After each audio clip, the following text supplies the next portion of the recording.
CPM നേതൃത്വം നൽകിയ ഉറപ്പ് വിശ്വാസത്തിലെടുക്കാതെ നീണ്ട നിയമ പോരാട്ടം നടത്തുക കൂടിയായിരുന്നു നവീൻ ബാബുവിന്റെ കുടുംബം.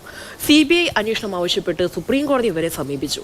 ഒടുവിൽ തുടരന്വേഷണം എന്നുള്ള ആവശ്യത്തിൽ ഭാര്യ മഞ്ജുഷ നൽകിയ ഹർജി കണ്ണൂർ സെഷൻസ് കോടതിയുടെ പരിഗണനയിലാണ്.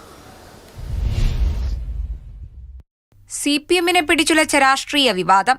പാർട്ടിക്ക് തന്നെ രണ്ട് നിലപാടുണ്ടെന്ന് ധ്വനി പരത്തിയ പ്രതികരണങ്ങൾ.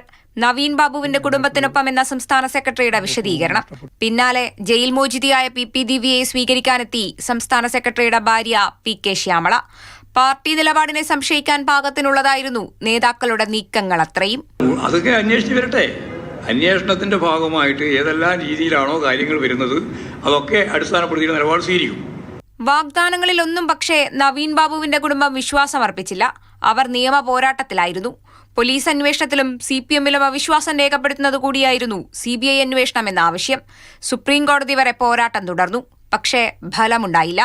മാത്രമല്ല, പ്രശാന്തൻ PP ദിവ്യ ഗൂഢാലോചന, ഇന്ധന പമ്പിന് പിന്നിലെ ബിനാമി ഇടപാട് തുടങ്ങിയ ആരോപണങ്ങളിലേക്ക് അന്വേഷണം എത്തിയതേയില്ല. കളക്ടറോട് എല്ലാം തുറന്നു പറയാനുള്ള ഒരു ഫ്രണ്ട്ഷിപ്പ് നവീൻ ബാബുവിനില്ല. ഒരിക്കലും നവീൻ ബാബു കളക്ടറുടെ അടുത്ത് ഇങ്ങനത്തെ ഒരു കാര്യം അല്ല, എന്ത് കാര്യമാണെങ്കിലും ഷെയർ ചെയ്യാൻ യാതൊരു സാധ്യതയില്ല. ഒടുവിൽ SIT നൽകിയ കുറ്റപത്രത്തിലെ പിഴവുകൾ ചൂണ്ടിക്കാട്ടിയും മഞ്ജുഷ കോടതിയെ സമീപിച്ചു. പ്രതിക്ക് രക്ഷപ്പെടാൻ ഉതകുന്ന തരത്തിലുള്ള സാക്ഷിമൊഴികൾ കുറ്റപത്രത്തിലുണ്ടെന്നതടക്കം വിവരങ്ങൾ ഹർജിയിലൂടെ ഉന്നയിക്കപ്പെട്ടു. ഹർജി ഡിസംബറിൽ സെഷൻസ് കോടതി പരിഗണിക്കും. മാതൃഭൂമി ന്യൂസ്, പത്തനംതിട്ട.